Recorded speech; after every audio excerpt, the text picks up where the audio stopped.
Hello, this is Ramona Jones McClain, and I am here to you live from my office here in Reisterstown, Maryland.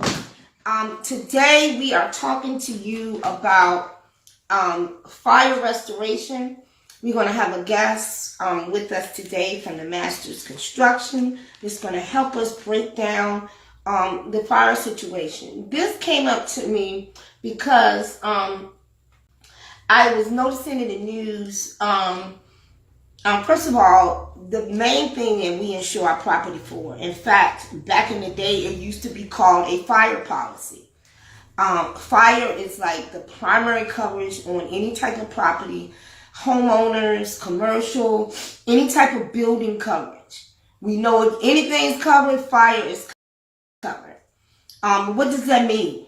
Okay, and this came up to me because there is a Firefighter Safety Act that is trying to be implemented in Baltimore City, which is basically, and this is how it reads on the Baltimore City Council page.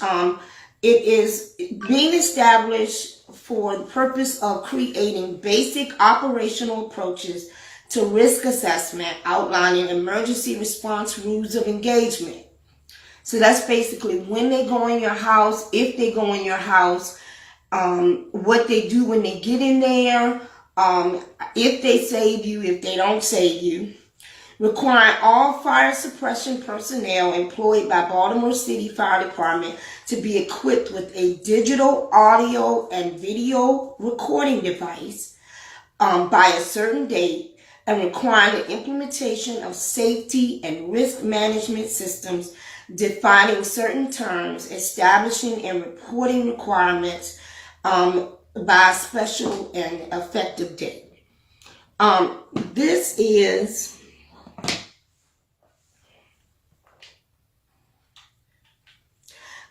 important because I can't hear you call enough. Are you on speakerphone? No. Can you hear me now? Yeah, I can hear you. Okay. Okay.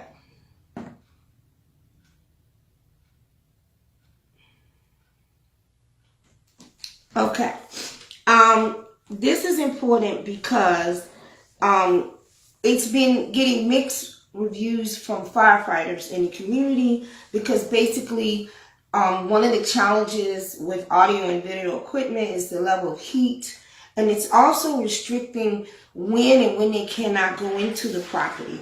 They're saying that if the property is vacant or not in use, or that they should fight the fire from outside, or don't go in to the property to save anyone unless the property has been consumed by less than 25%.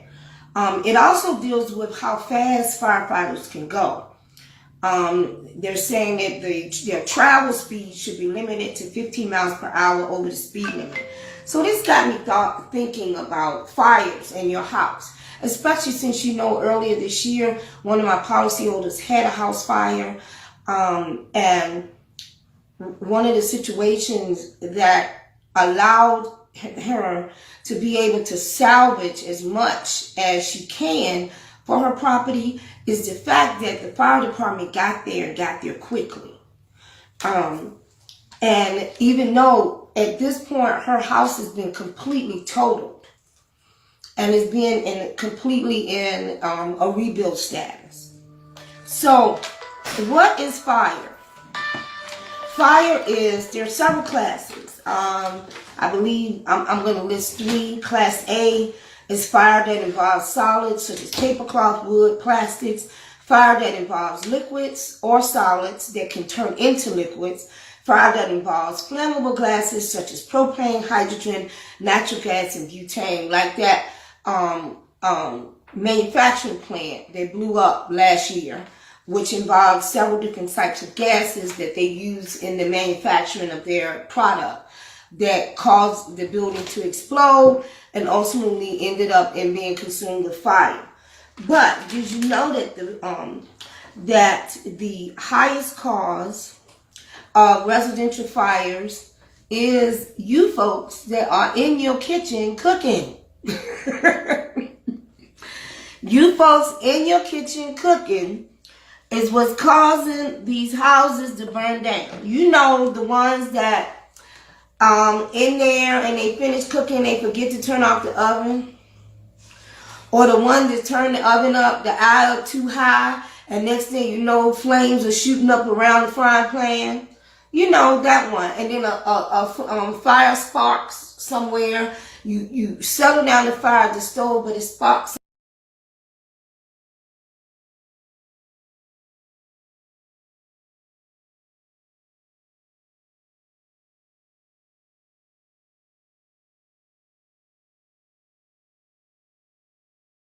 somewhere else in the room, and you turn around and the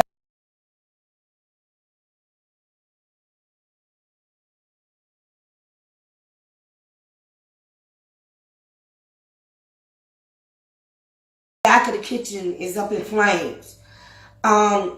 Those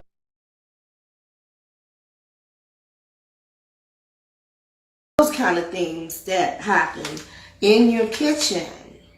Of course, the second highest reason for residential fires are electrical issues, which is why we talk all the time about maintaining. We did the whole show a month ago about maintaining and upgrading your property. Look at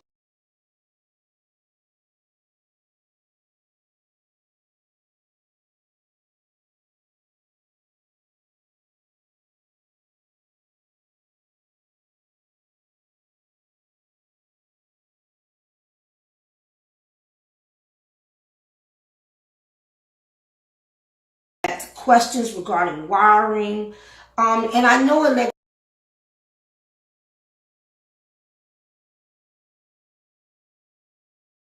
electricians are expensive. Me, with all of the upgrades that we're doing in our new building that we're in, which by the way is at 11707 Ricetown Road, electricians can be expensive. I get it.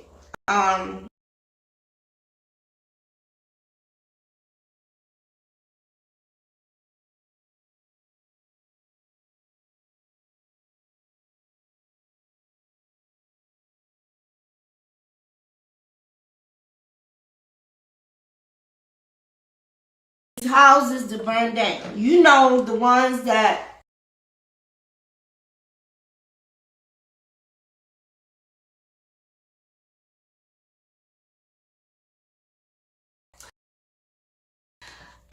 in there and they finish cooking, they forget to turn off the oven.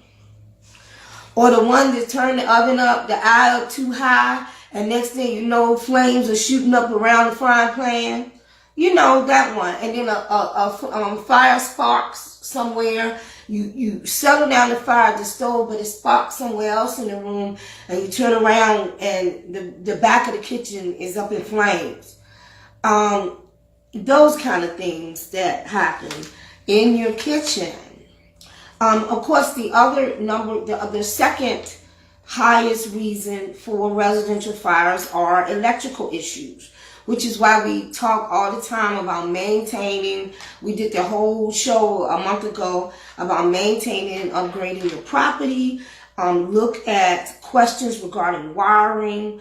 And I know electricians are expensive. Me, with all of the upgrades that we're doing in our new building that we're in, which by the way is at 11707 Ricetown Road, electricians can be expensive. I get it.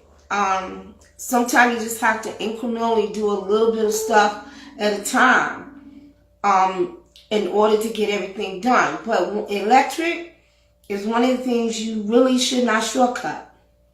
If you don't know how to install a ceiling light, get somebody to do it.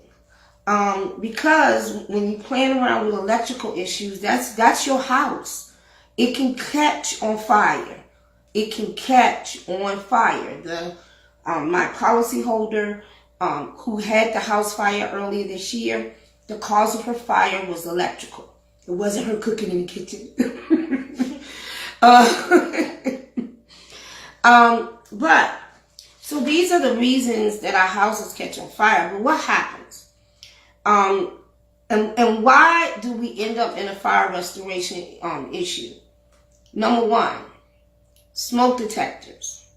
And I'm not the fire department. We probably should have had them on. But smoke detectors. You want to test your smoke detectors twice a year. You just do. You want to make sure if the light is blinking, change the battery. You know, they have these smoke detectors you can get now online. They either are battery operated or hardwired. If you can afford to get them hardwired, that's what you need to do.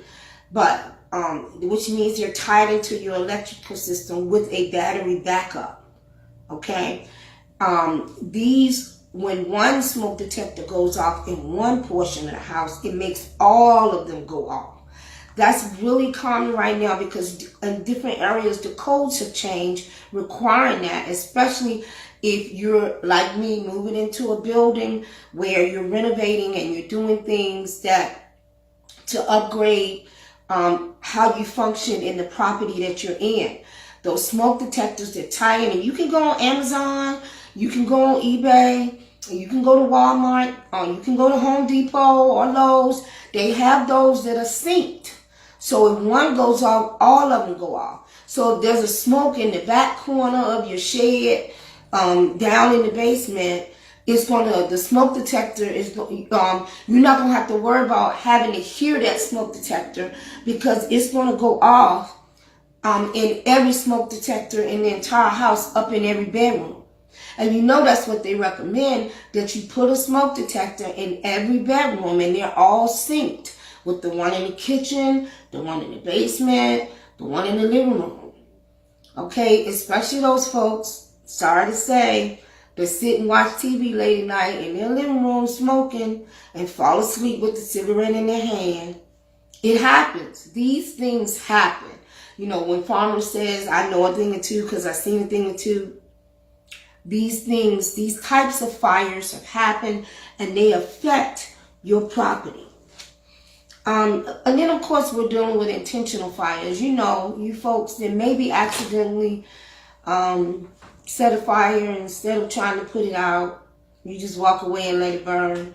I'm not calling nobody out. That has happened also. Believe it or not, we've had some fraudulent issues that have come up. But you do, as your insurance guru, I want to put out there to you that one of the things in having an insurance policy is that you do what is reasonable and acceptable to stop the cause of loss. That would include also, it is not a bad idea to pay $15, $20 and have a fire extinguisher in your kitchen. Just a little small one. You just need to make sure that the fire extinguisher gets updated and looked at every year. And that you are able to keep it active and usable in case something happens. We had a little fire extinguisher in our kitchen when my husband accidentally set the kitchen on fire because he was trying to cook a meal for me, you know, cooking people we talked about earlier. And so we were able to keep our house from burning down.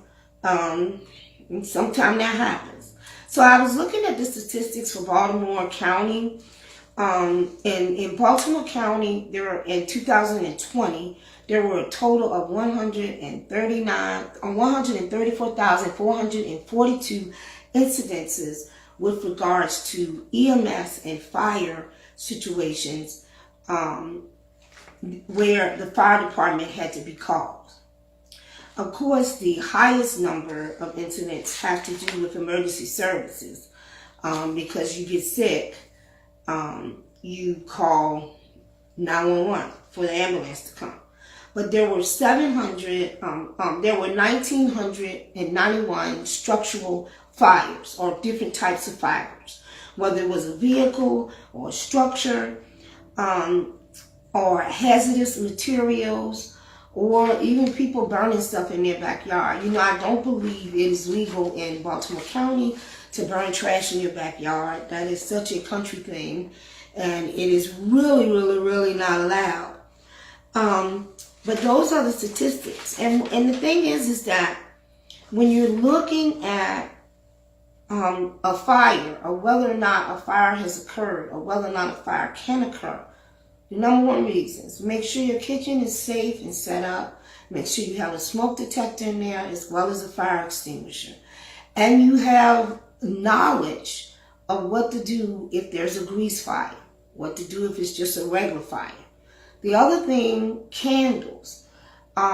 First of all, candles burning all the time are not good because they clog up your not your exhaust system, your ventilation system in your house, can dirty it and damage, and you end up breathing in not necessarily the most clean air as you clog up your ventilation system from burning candles all the time.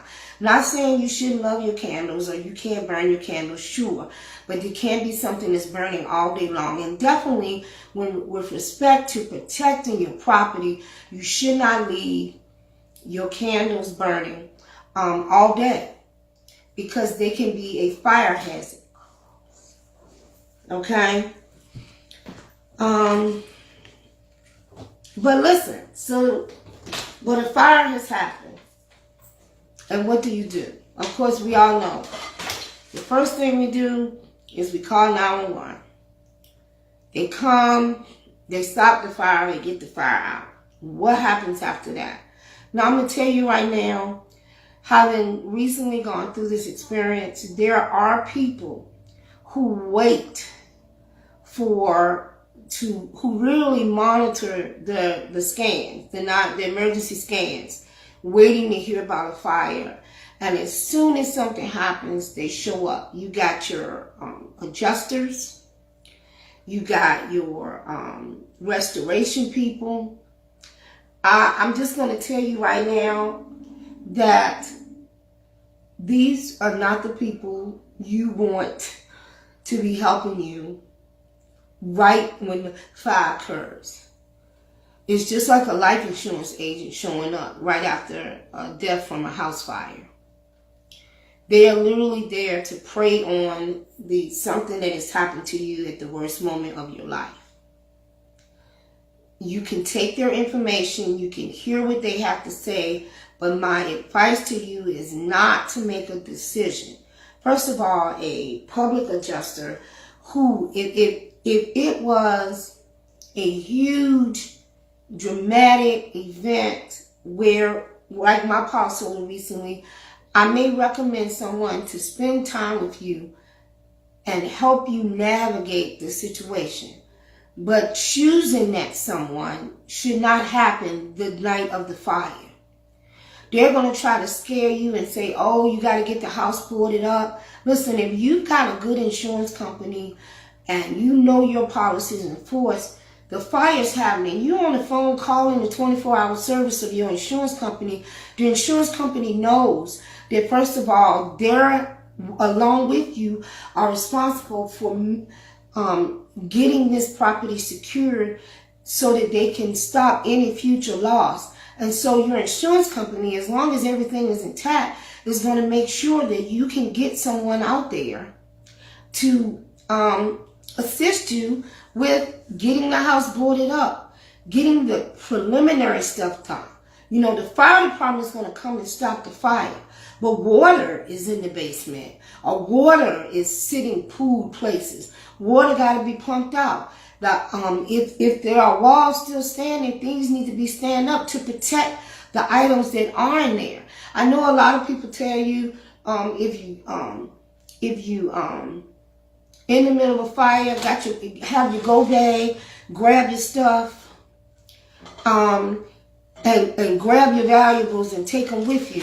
But I'm gonna tell you, at the time of fire, there's nothing more valuable than you. You need to put what you can put on your body and get out, and I'm talking about clothes. Even if you got to walk out barefooted, get out of the house to save your life. Don't worry about grabbing things, because things can be replaced.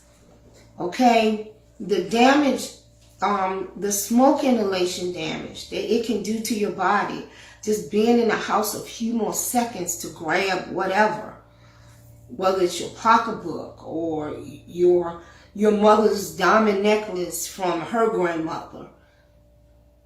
That doesn't matter.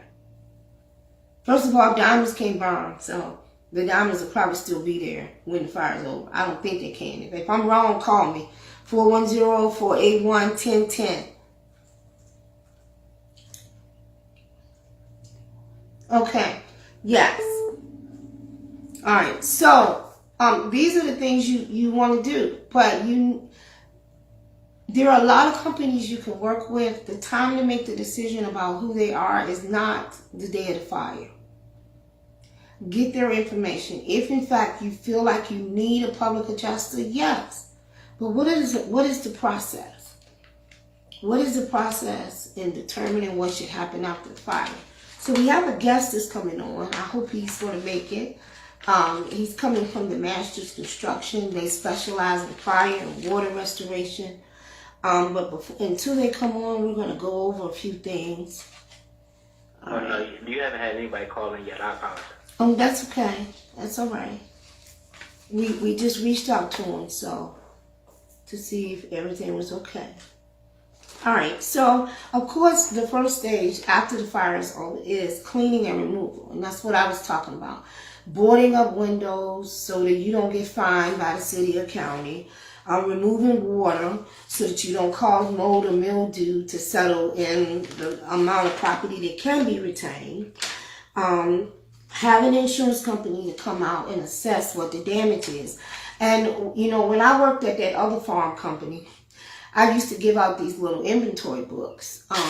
But these days, you don't have to write things down. You may want to write it down if it deals with serial numbers. If you have souped up electronic equipment, massive widescreen TVs.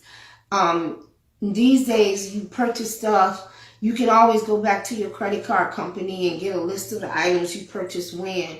But at the time of the fire and even afterwards, you're not really thinking about that. So it's best ahead of time. Even if you just do a video log, that you go around the house, take a picture of the things you have, or do a video and just keep it in the cloud.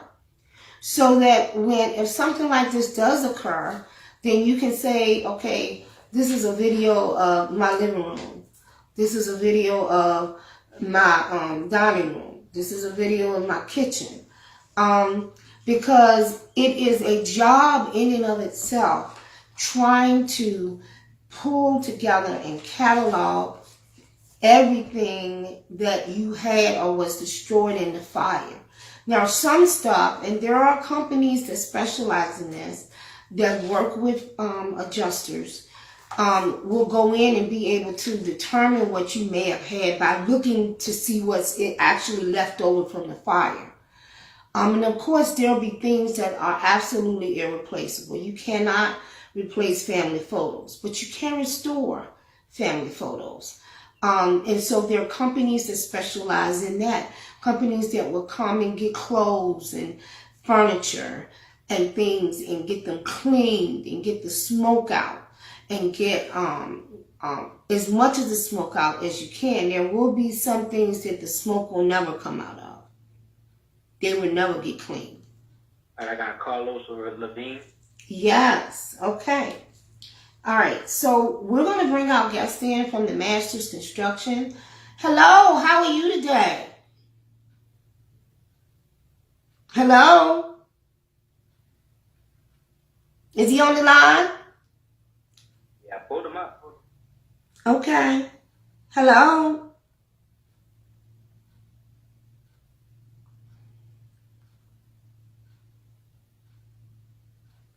I guess not. We're going to keep talking until you come on. Okay.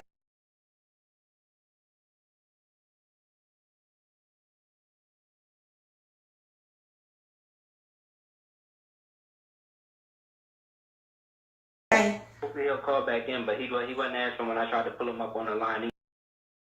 Okay. That's all right. All right. So listen.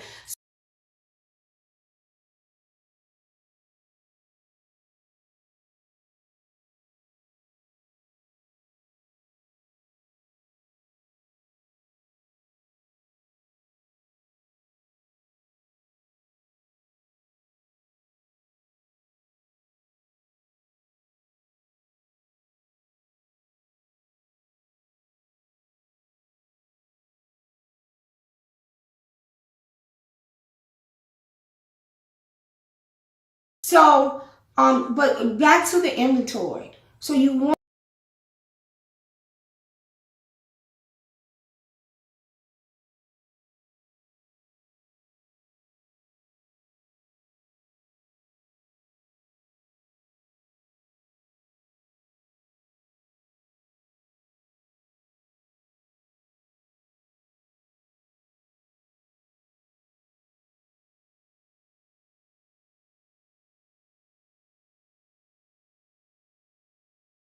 to keep a list of the things that you had, especially those big ticket items.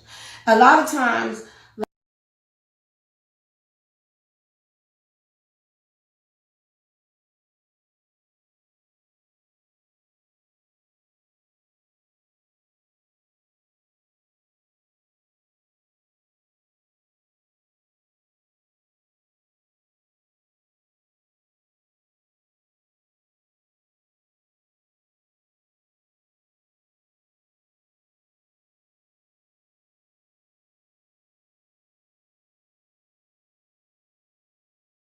like, you know, I order a lot of stuff out of Amazon. I can go look at what I ordered for the last 2 years and know what's in my house. And I order my furniture from Wayfair. So for me, that is my inventory list. I can go on and pull that off. But you can do a video on your phone. You can make a list of serial numbers, especially if you have computers.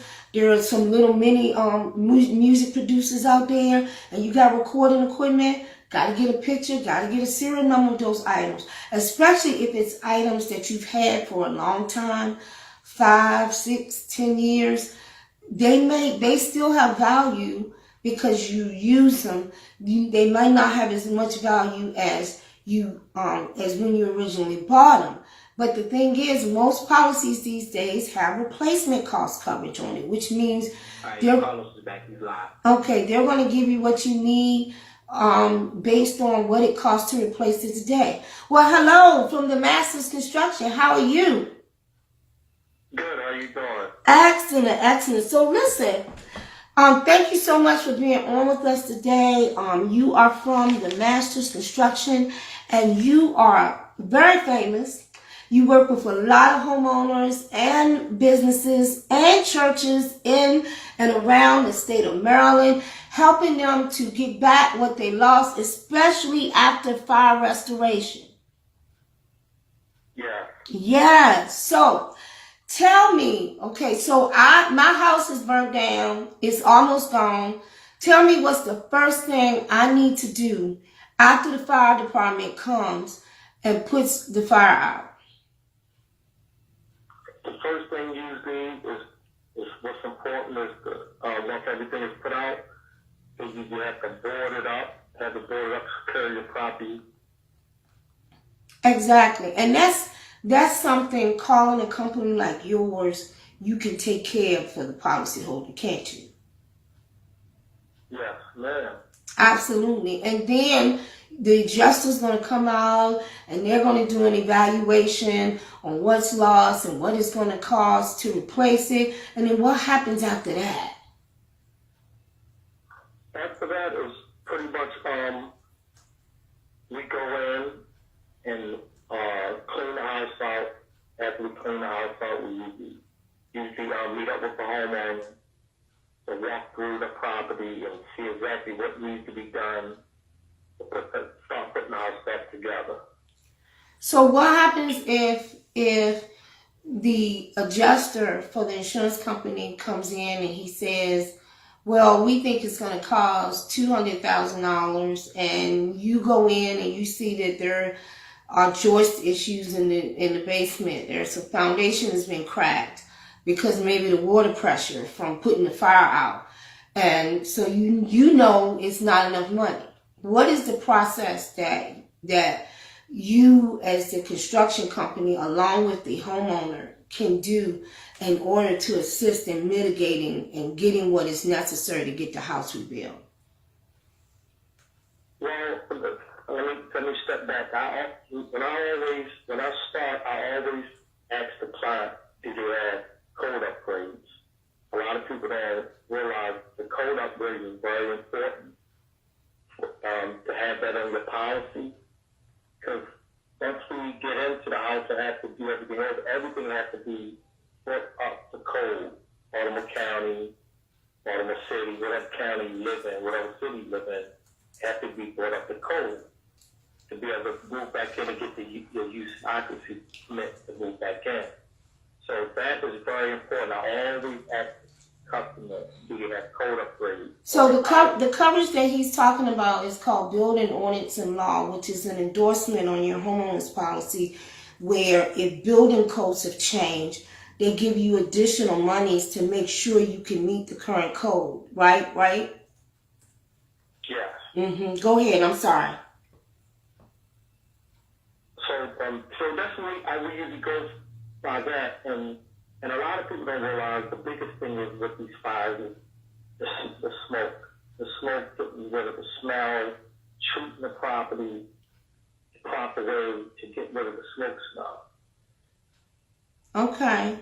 So what do you have to do to do that, to get rid of the smoke smell? Well, there's different applications that we use of bomb in the house. We've got sandblasting, certain chemicals, proper chemicals, kilts. There's different ways. Okay. Different formats that we use to treat the house as well. So it's very specific to whatever that particular incident is that occurred. Yes. All right. So now we are at the place where you've gone in, we've gotten an estimate, you've gone in and done your evaluation, found out whether or not the client has the building ordinance, the code upgrade on it, and then you go in and you start working and you start dealing with getting rid of the smell. So the next phase, I guess, would be to decide what to keep and what to throw away. Yes. As far as with their personal stuff or right, the building stuff. The building stuff, because we know some of the content is not going to be able to be kept. Right. I mean, we usually go off of the scope of work from the insurance company, like you said. And if it is some stuff that's missed, we usually bring it to their attention so it will be covered, so the homeowner won't be responsible for it.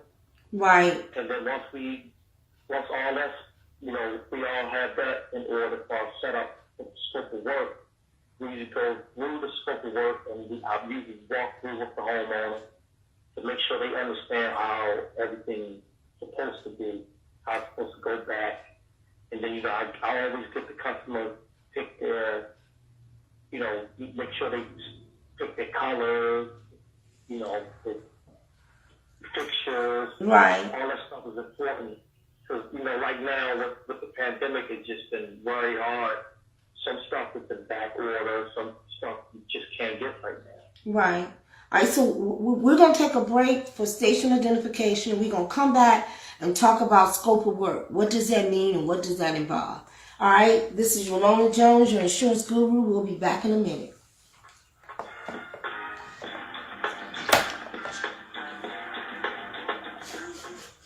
WOLB Baltimore and WERG FM HD3 Baltimore, an Urban One radio station, minority controlled, and operated and serving the African American community for over 40 years. The views and opinions of the guests and hosts you hear are not necessarily those of the staff and management of Radio One, its sponsors, or advertisers. Hello, DMG. This is Ramona Jones McClain, your insurance guru. I am a farmer's agent located at 6 Hanover Road in Reisterstown, Maryland. If you don't know what to do, we can help you because we've seen a thing or two. You can call me at 443-660-7131 and catch my show every Thursday on WOLB at 3:30 p.m. If you don't know what to do, we can help you because we've seen a thing or two. See you soon. As the road you travel changes, so can your insurance needs. Talking with Farmers Insurance Agent Ramona Jones McClain can help you assess whether you're ready for the journey ahead. Call Farmers Agent Ramona Jones McClain today at 443-660-7131. That's Ramona Jones McClain at 443-660-7131. We are farmers. Underwritten by Farmers Truck Fire Insurance Exchanges and Affiliates. Products unavailable in every state.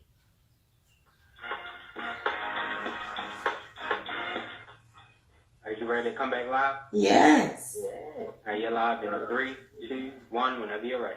All right, this is Ramona Jones McClain. I am your insurance guru, and today we are talking about fire and fire restoration. We have the Masters Construction from Baltimore on the phone, and let me see, if you want to give them a call directly and ask them about your situation, or if you need assistance with your rebuild from whether it's water or fire, I'm going to find his number right here in a minute, where it is. You can give him a call at, I'm so sorry, 443-250-5048. That's 443-250-5048. This is the Masters Construction. All right, sir. So before we left, oh, and yes, and if you want to call in and ask questions, you can call 410-481-1010. All right, so before we left for the break, we were talking about scope of work, right? Yeah. Okay, tell me what that is, because that seemed like a big technical term, the scope of work. Yes? Yes. Yes, tell me what the scope of work is and what does that involve? The scope of work is usually the breakdown from the insurance company that breaks down room by room from the interior of the house and from the exterior of the house of all the damage that's covered under policy. So it usually gives you the dimension, the size, the sheet, every item in the house. It breaks it down to show what insurance company is covered. Okay. And with the changes in how the prices of things go up, I mean, are we to expect that the insurance company is going to actually be that accurate in being able to say, you know, I don't know, some flashlight costs $5 when that may cost $12? Is that what we're dealing with when we have to come back to the insurance company? Yes, and it's because it's pretty much, they use a software to pretty much keep everything up to date. Right. It's pretty much a software that they use for the materials, the labor, you know, pretty much to break it all down. Right. But it seems that things are just changing so quickly. Because it can cost one thing one day and you go back 2 days later and it's like double the price. Yes, and that's the problem we have. Yeah. We have that problem a lot because materials, especially the lumber material, went up a whole lot. And, you know, we go back to the insurance company, try to see if they can make up the difference. And because they use the software, sometimes in the law, a lot of times they don't cover it. Right. Well, I think the problem is because things are changing so quickly, what may be happening is the insurance company is probably not insuring it to what the current value is anyway, which is why we did the show a few months ago about homeowners insurance going up because the cost of materials are going up. So a house that maybe was insured at $400,000 should probably be insured to close to $500,000 now because of the increased cost to rebuild the house, which is why we're going to see increased rates moving forward to try to keep up.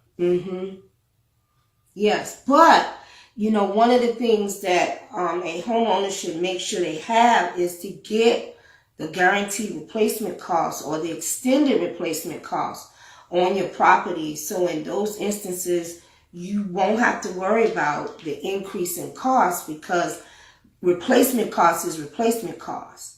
You know, you can't go out and buy I don't know, you in the cars. What kind of car could you have bought 20 years ago? What? I don't know. Yeah, what kind of car? You can't go out and buy. I remember the Toyota Supra. They don't even make the Toyota Supra anymore. So you can't go out and buy a Toyota Supra for the same price that you bought it for 20 years ago today. Can't even buy it. So it's going to cost more. Right. But if you got replacement costs on your policy, then they're going to give you like or similar. So they're going to try to replace that Toyota Supra or get something that's in similar class. You know, that was a 2-door, wasn't it? Wasn't that a 2-door car? Yeah. Yeah, they're going to give you a 2-door, or what do they call them? Compact vehicle made by Toyota. That's what you're going to get. You got 2 callers. We got 2 callers. All right. Hi, this is Ramona. You have a question? First up is Brother Smitty. Okay. Hello, Brother Smitty. Hello. Smitty, you're live. Hello, how you doing today? Very good. How are you? Okay, I think I heard your contractor. I think that you have on, and maybe he can reiterate on it. Okay. That when the insurance company writes up what we call the policy in reference to the scope of estimate of damage, and he said something about, I think I heard him say it, that they go along with what the insurance company has written, and if there be any other problems that was not on the paper, I think he would contact them and bring that to their attention. Is that what he said? You want to answer? Okay, yeah, and he said yes. I just heard him reply. Okay. Well, sir, I want to say this here to you. As being a contractor, you should never go with the insurance company's estimate. First of all, the insurance company only wants to pay anywhere from 30 to 40% on a dollar. And the homeowner has a contractual agreement through an insurance policy that the insurance company has to make them whole. And so when I'm not talking about auto insurance, I'm talking about homeowner policies, okay? And I heard the young lady say that people need to take a picture of everything that they have because the picture says 1,000 words. But also you should inform the general public that you're talking about insurance is that there's a built-in inflation cost every year in their policy. So the insurance company doesn't lose money because they lowball you from the get-go. And you as being a contractor, you're dealing with the estimate that they have put together for you. Your company is losing money. Well, What you need to do is check every percentage, Right. check the square footage and the lineal footage. Mm-hmm. It's written on the report. I'm not telling you what nobody told me. I'm telling you what it is, okay? I understand. So there is an inflation rider. There is an inflation rider on the policy, but not every insurance company will invoke it every year. They are supposed to invoke it at least once every 3 years. Some of them will do it every year, especially in the current environment. So there is an inflation rider that it's usually somewhere between 3 to 5%, where they will automatically increase your replacement costs. Now, sir, you know that I'm the first one to say that the job of the insurance company is to keep as much money as they can. Right. You said I didn't hear you too good. I said the job of the insurance company is to keep as much money as they can in their pocket. That is correct. Right. But That's why I said my responsibility to you as your insurance agent is to tell you to document. Because they document, but the problem is you are being what you say you are. It doesn't stop there. What transpires with it is that when a person has to have what they call someone that's independent from that insurance company to give them an estimate. And that's what we do as public adjusters. Oh, I see. What- Well, sir, I'm not stating that being a public adjuster is unnecessary in every situation. I agree. There are situations where it is so involved and so in depth that yes, there should be an advocate for the policyholder. But as a responsible insurance company, I tell my clients up front, I am here to assist you. Okay? So, but listen, we can talk about this in way more detail, and I would love to have you on the show. Make sure you give my office a call so I can get your information. That's 443-660-7131. Thank you for calling. Is there another call? Thank you for your time. Yes, sir. Yes, sir. Okay. Is there another call? Yes, your boy, brother Carlos. Okay. Oh, okay. Thank you for calling, Carlos. How can I help you? Very interesting program and very complicated. How you doing, brother Carlos? I'm here by the grace of God. Amen. Hanging in there, as they say. Yeah. I wanted to ask, because like as you indicated, the situation is really so complicated and with so many variables, you can't deal with it in one program. On the code upgrades and enforcements, if you have a full replacement cost on the house and the contents, do you still need the endorsement for the code replacement upgrade on your policies? Carlos, you want to answer that? No, I mean. Okay. Yes. Okay. I'm honestly, I would say yes, only because the replacement cost endorsement is in place to bring you back to where you were, where it does not. To me, the language, it depends on the policy. The language of the policy does not lead to changes that occur external to what was already there. Where the building ordinance and law endorsement states that we allow X amount of coverage, whether it's 10, 20, 30, or 100%, based on changes that are out of our control, which have occurred because of changes in the code of where you live. You understand what I'm saying? Did I explain it okay? Yeah. So yeah, I would definitely, I'm going to tell you, there are several things I would not write a property coverage without. That's building ordinance and backup and sewer. Not in this area. Right. Okay. Very good. Second question. This has to do with the way insurance companies react. Now, the previous callers was correct that the insurance companies are going to be looking out for their interests and not necessarily your interest. And some of them can be very hard-nosed. Yep. Hard-nosed. They will take a position where they're going to pay a certain amount, and they will stick to that position, even if it means that it's at your particular demise or whatever your yeah. So now, how do you deal with insurance companies of that nature who will set a price and put that in concrete and want to move on that price? What are your options?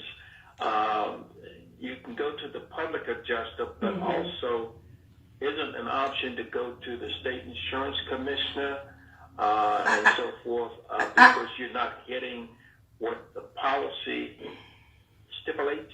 Oh, absolutely. But I think, Brother Carlos, it begins even before that, which is one of the things why I talked about, doing a video log of what you had. proper documentation, knowing what's in your policy, because one of the things that insurance companies will get customers tripped up on is the language that is in your policy. And language constantly changes, and they send a notification out, maybe an email or envelope with one piece of paper in, and say this policy has changed, such and such and such is no longer in the policy, or the language of this paragraph, section 3, number 1, now reads such and such and such, and most policyholders don't pay attention to it or don't even reference it. Despite the fact that we may be calling them saying, hey, we want to review your policy to make sure it's doing what it needs to be doing. You got to understand the language, because that's what trips you up when you go to the insurance commissioner. Because if the language is in the policy and you paid the premium, that's the acceptance of it. Unless you can prove that they deliberately, or their attempt to hide or not inform you was malicious and direct, you just setting yourself up to fail. Not to mention, you have to have your documentation, and that's the other problem. You had all of these musical instruments in your basement, and maybe some of them you got from your parents that played. Some of them may be antique, but you got no record of them.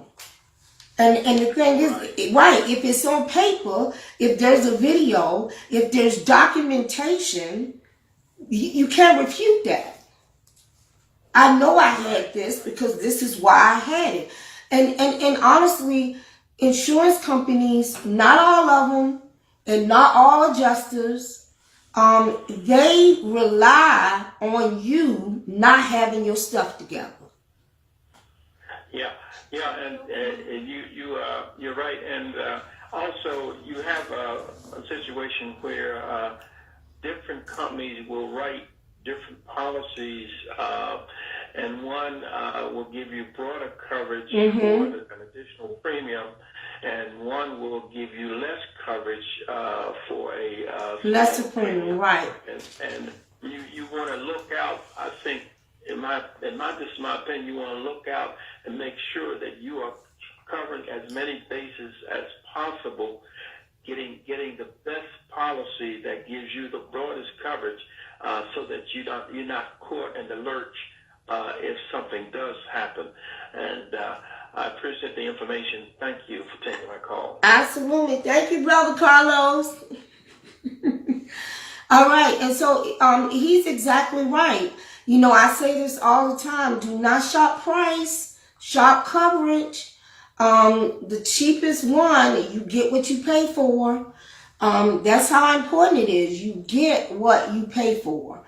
It's and I know right now everybody's trying to pinch pennies. What you want to make sure you're covered, because the least expensive policy, I tell people all the time, you just want to pay a couple $100, I can get you that. If you're not worried about whether or not everything is covered, you're trying to take care of the basics, then fine, we can do that. Or I can make sure that you are protected and make sure that if something happens in this, and this area, the coverage is in place.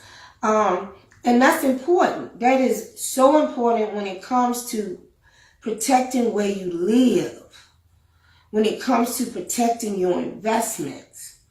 We tend to want to cut costs. We tend to want to cut corners. We tend to think somebody can do something for less. But the bottom line is you get out of it what you put into it. And so I do have empathy for customers who paid their insurance premiums for 20 years, who never filed a claim, and who may be experiencing situations now where some of these homeowners insurance policies are having automatic deductible increases, so they thinking they still got a $250 deductible from 20 years ago, and their deductible is 1%. I cannot stress enough how important it is for you to read the information that is in your policy, for you to understand what to do to protect yourself and the process that should occur because nobody can take advantage of you if you are empowered and imbued with knowledge. In addition to that, insurance agents, yeah, I'm going to tell you, when a claim happens, I'm just going to be honest with you, the first thing I think, oh my God, okay, my loss ratio is going to be over the hill this year. But then the second thing I think is, I got to make sure this client is okay. For several reasons. Number one, because that's what I'm supposed to do. And then number two, I want to continue to keep them as a client, because the measure of an insurance company is not how inexpensive they are, it's how they function on the worst day of your life. That's the measure of an insurance company. It's one of the reasons why there are some insurance companies that think they can charge a little bit more.